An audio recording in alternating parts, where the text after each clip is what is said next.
पश्चिम महाराष्ट्र म्हणजेच कोल्हापूर, सातारा, सांगली या ठिकाणी रोजच्या जेवणामध्ये ज्या आमट्या बनवल्या जातात त्यापैकी एक आमटी मी आज तुम्हाला दाखवणार आहे. वरणा वांग्याची आमटी. वरणा म्हणजेच पावट्या बरं का. तर मंडळी, कोल्हापूरमध्ये याला वरणा असं बोलतात, तर काही ठिकाणी पावट्या. तर तुमच्या भागात याला काय बोलतात हे नक्की कमेंट करून सांगा. ह्याची आमटी इतकी भारी होते की मटणाच्या रस्स्यालाही फिक्की पाडेल अशी आमटी आज आपण करणार आहोत. आणि एकदम साध्या घरच्या साहित्यामध्ये सोप्या पद्धतीने, पण चव म्हणा, भाकरी चपाती भाताची गरजच लागणार नाही अशीच आमटी प्यायला घ्याल.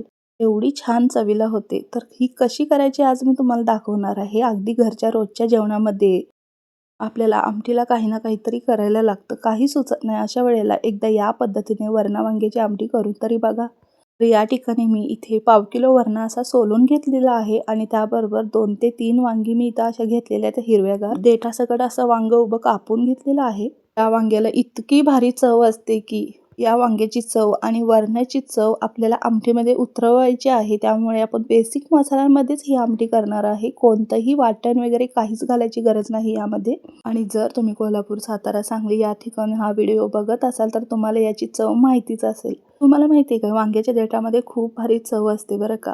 त्यामुळे देठ ठेवायचा आहे आपल्याला. आणि अशा पद्धतीने आपल्याला उभी वांगी कापून घ्यायची आहेत. मोठी मोठीच फोडी ठेवायची आहेत अशी. त्याचबरोबर एक मोठ्या आकाराचा कांदा चिरून घेतलेला आहे. 2 टोमॅटो चिरून घेतलेले आहेत. वांगे असे पाण्यामध्ये ठेवायचे म्हणजे फोडणी होईपर्यंत वांगे अजिबात काळी पडत नाहीत. मस्त असे पांढरे शुभ्र राहतात. त्या पद्धतीने मी 2-3 वांगी कट करून घेतली. एक पातेलं ठेवलं. पातेल्यामध्ये 3 पळी तेल घातलेलं आहे. तेल तापल्यानंतर यामध्ये मी जिरं टाकलं, 1 चमचाभर होईल एवढं. जिरं छान फुलल्यानंतर यामध्ये आपण बारीक जो कट करून ठेवलेला कांदा आहे ना, तो यामध्ये टाकला. कांदा आता 1 मिनिटभर छान असा खरपूस परतवून घ्यायचा आहे. आपल्याला कांदा टोमॅटोमध्येच ही आमटी करायची आहे. कोणतंही वाटण वगैरे काहीच घालायची गरज नाही. इथे आपण कांदा लसूण मसाला कोल्हापुरी वापरणार आहे. जर तुम्ही मिरची पावडर वापरत असाल ना, तर 4-5 लसणाच्या पाकळ्या, सुक्या खोबऱ्याचा तुकडा, एक अर्धा इंच आलं, 1 चमचा जिरं याची पेस्ट करून घालू शकता. कांद्यासोबतच छान असं खरपूस मग परतवून घ्यायचं. आणि मिरची पावडर सोबत इथे 1 चमचा किचन किंग मसाला किंवा चिकन मसाला तुम्ही घालू शकता. आणि तुमचे काय असतील ते बेसिक मसाले. खूप छान होते अशी ही आमटी. कांदा बघा खरपूस असा परतवून झाल्यानंतर यामध्ये मी कढीपत्ता टाकला. कढीपत्ताही छान असा कांद्याबरोबर परतवून घेतला आणि यामध्ये मी ते मगाशी आपण बारीक चिरून ठेवलेला टोमॅटो आहे ना, तो यामध्ये टाकला. मोठ्या आकाराचे 2 टोमॅटो मी चिरून ठेवले होते ते यामध्ये टाकले आणि आता हे छान असं तेल सुटेपर्यंत, टोमॅटोचा कच्चा वास जाईपर्यंत परतवून घ्यायचं आहे. आता काय करायचं आहे, टोमॅटो थोडाफार विरघळल्यानंतर यामध्ये ना आपल्याला जो मगाशी आपण वरणा सोलून ठेवला होता ना, तो टाकायचा आहे.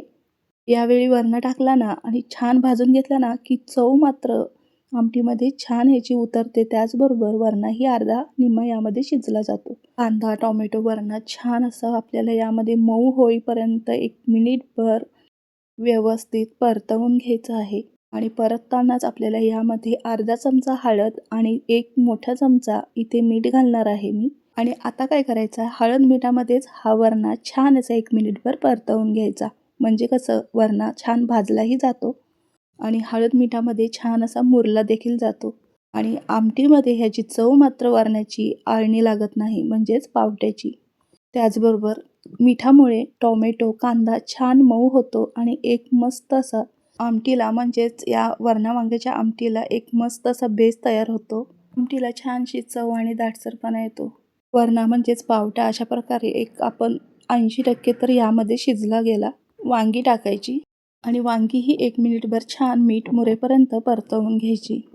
अशी पांढरी हिरवी वांगी असेल ना काटेरी, तर त्याला चव मात्र भारी असते आणि या वरणा आणि वांग्याची चव आमटीला उतरते कोणताही वाटण न घालता.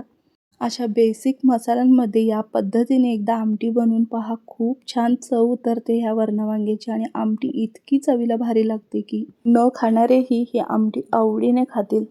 आता काय करायचं आहे, हे वरणा वांग आपल्याला 1 मिनिटभर या तेला मिठामध्ये परतवून झाल्यानंतर इथे 2 मोठे चमचे कोल्हापुरी कांदा लसूण मसाला मी घालत आहे. ही घरची चटणी आहे. तुम्ही तुमच्या घरच्या कोणताही मसाले यामध्ये घालू शकता. तर मिरची पावडर जर घालत असाल तर मी तुम्हाला आधी फोडणी टाकताना सांगितलेला मसाला घातलात की आमटी तुमची छानच होईल. चटणी घातल्यानंतर 1 मिनिटभर छान असं परतवून घेतल्यानंतर यामध्ये मी पाणी घातलेलं आहे. 3 ते 4 ग्लास मी पाणी घातलेलं आहे. तुम्हाला जेवढी आमटी करायची आहे त्या पद्धतीने तुम्ही तेवढं पाणी यामध्ये घालू शकता. रस्सा तुम्हाला केवढा हवा असेल तेवढं तुम्ही पाणी घालू शकता. अशा पद्धतीने आमटी करून बघा. फक्त मटणाच्याच रस्स्याला चव नाही तर अशा आमट्यांनाही अशा पद्धतीने केलेल्या खूप छान चव येते बरं का. एकदा या पद्धतीने वरण वांगं कोल्हापूर पद्धतीने तुम्ही करूनच पहा. जर तुम्ही कोल्हापूर निवासी असाल तर तुम्हाला तर माहितीच असेल या आमटीची चव आणि एकदम छान आणि सोप्या पद्धतीने ही आमटी तुम्हाला मी सांगितली आहे. तुम्हाला जर आमटी आवडली असेल तर एक लाईक करा. रेसिपी तुमच्या मित्रमंडळींना शेअर करा आणि प्रत्येक घरातल्या गृहिणीला तर रोजच्या जेवणामध्ये काय आमटी करायचं याचं टेन्शन तर असतंच ना. जर तुम्हाला ही आमटी आवडली असेल ना, ही रेसिपी आवडली असेल ना, तर तुम्हाला अशाच वेगवेगळ्या मस्त अशा दुपारच्या जेवणामध्ये किंवा संध्याकाळच्या जेवणामधल्या रोजच्या जेवणातल्या आमट्या रेसिपी शेअर करायला मला खूप आवडेल. 5 मिनिटं मंद आचेवर आमटी छान अशी शिजवून घेतली आणि बारीक चिरलेली कोथिंबीर आणि खोबऱ्याचा चव इथे टाकलेला आहे. खोबऱ्याचा चव म्हणजेच ओल्या नारळाचा कीस टाकताना व्हिडिओ कुठेतरी स्किप झाला आहे. आधी टाकला होता. तेवढं तुम्ही समजून घ्यालच. तुम्ही मात्र नक्की टाका. गरम गरम भातासोबत गरमागरम भाकरी चुरून खायला इतकी भारी ही आमटी लागते ना. तुम्हाला जर अशा पद्धतीने पातळ आमट्या आवडत असतील तर नक्की या पद्धतीने एकदा ट्राय करा आणि रेसिपी कशी झाली ते नक्की कमेंट करून सांगा. तर अशा दुपारच्या जेवणामध्ये आमटीची रेसिपीसाठी तुम्हाला पुढची आमटी कोणती पाहायला आवडेल ते नक्की कमेंट करून सांगा. मलाही शेअर करायला खूप म्हणजे खूप आवडेल. त्याचबरोबर गरम गरम भात आणि त्याच्यावर वरणा वांग्याची आमटी जणू काही स्वर्ग सुखच. धन्यवाद.